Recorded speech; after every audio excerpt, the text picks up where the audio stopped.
नमस्कार, आप देख रहे हैं सिटी पोस्ट और मैं हूं अभिषेक मिश्रा। बिहार के पूर्व मुख्यमंत्री जीतन राम मांझी ने बड़े संकेत दिए हैं। बिहार के पूर्व मुख्यमंत्री जीतन राम मांझी क्या पाला बदलेंगे? ये सवाल बिहार की सियासत की गलियारों में लगातार टहलता रहा है।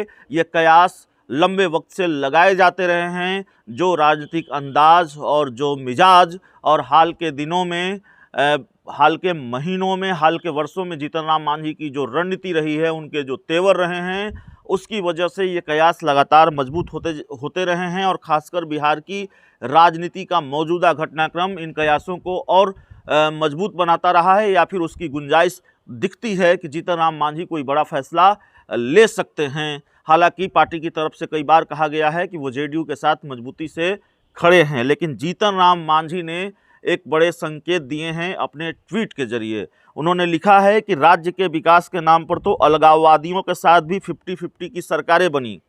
ये निशाना है, ये हमला है भारतीय जनता पार्टी पर। जब जम्मू कश्मीर में महबूबा मुफ्ती के साथ सरकार बनाई बीजेपी ने, तो उसको लेकर तंज कसा है, उस पर निशाना साधा है। जीतन राम मांझी ने लिखा है कि राज्य के विकास के नाम पर तो अलगाववादियों के साथ भी 50-50 की सरकारें बनी। वैसे मेरा मानना है कि बिहार के विकास, दलित, पिछड़े, अल्पसंख्यक, गरीब, गुरबों के मान सम्मान के लिए अगर हमें किसी के साथ भी हाथ मिलाना हो तो हमें तैयार रहना चाहिए, चाहे वो कोई भी हो, कोई भी। क्या लिखते हैं जीतन राम मांझी कि मेरा मानना है कि बिहार के विकास, दलित, पिछड़े, अल्पसंख्यक, गरीब, गुरबों के मान सम्मान के लिए अगर हमें किसी से भी हाथ मिलाना हो तो हमें तैयार रहना चाहिए, चाहे वो कोई भी हो, कोई भी। इसका मतलब क्या है? बिहार के विकास के लिए जीतन राम मांझी किसी के साथ भी जाने को तैयार हैं, किसी के साथ भी हाथ मिलाने को तैयार हैं। ये खुद जीतन राम मांझी मानते हैं और बाकायदा उन्होंने इसको ट्वीट किया है। हालांकि हम आपको यह भी समझा दें कि वे उनका ये ट्वीट किस संदर्भ में है। आपको याद होगा कि बीजेपी के सांसद है छेदी पासवान, उन्होंने एक बयान दिया और ये कहा कि नीतीश कुमार कुर्सी के लिए दाऊद इब्राहिम से भी हाथ मिला सकते हैं।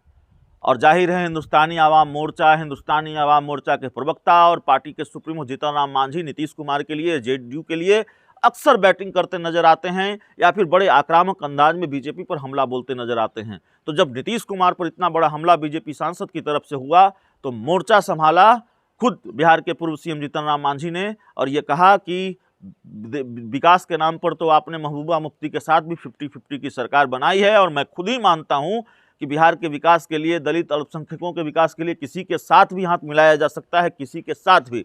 तो जीतन राम मांझी अगर ये मानते हैं तो क्या वो कोई दूसरे रास्ते की तलाश में हैं? जीतन राम मांझी क्या कोई दूसरा रास्ता अख्तियार कर सकते हैं? क्या बिहार की राजनीति का जो समीकरण है वो बदल सकता है 10 मार्च के बाद? इसके आसार तो नज़र आते हैं, और अपने ट्वीट के जरिए जीतन राम मांझी ने एक तरह से संकेत दे दिए हैं। मुकेश सहनी अलग बगावती तेवर में हैं। तो ये इन सारे घटनाक्रमों को अगर जोड़कर देखा जाए तो लबोलुआब यही निकलता है कि बिहार की राजनीति बड़े दिलचस्प मोड़ ले चुकी है, और बिहार की सियासत का जो समीकरण है वो किसी भी वक्त बदल सकता है। हो सकता है थोड़ा वक्त लगे तस्वीर साफ होने में, लेकिन तस्वीर साफ होनी है, और मौजूदा वक्त में जो कुछ भी नहीं दिख रहा है वो आने वाले दिनों में बहुत स्पष्ट रूप से दिखाई देगा। तो इस पूरी खबर में इतना ही, इस पूरी रिपोर्ट में इतना ही। बहुत बहुत धन्यवाद।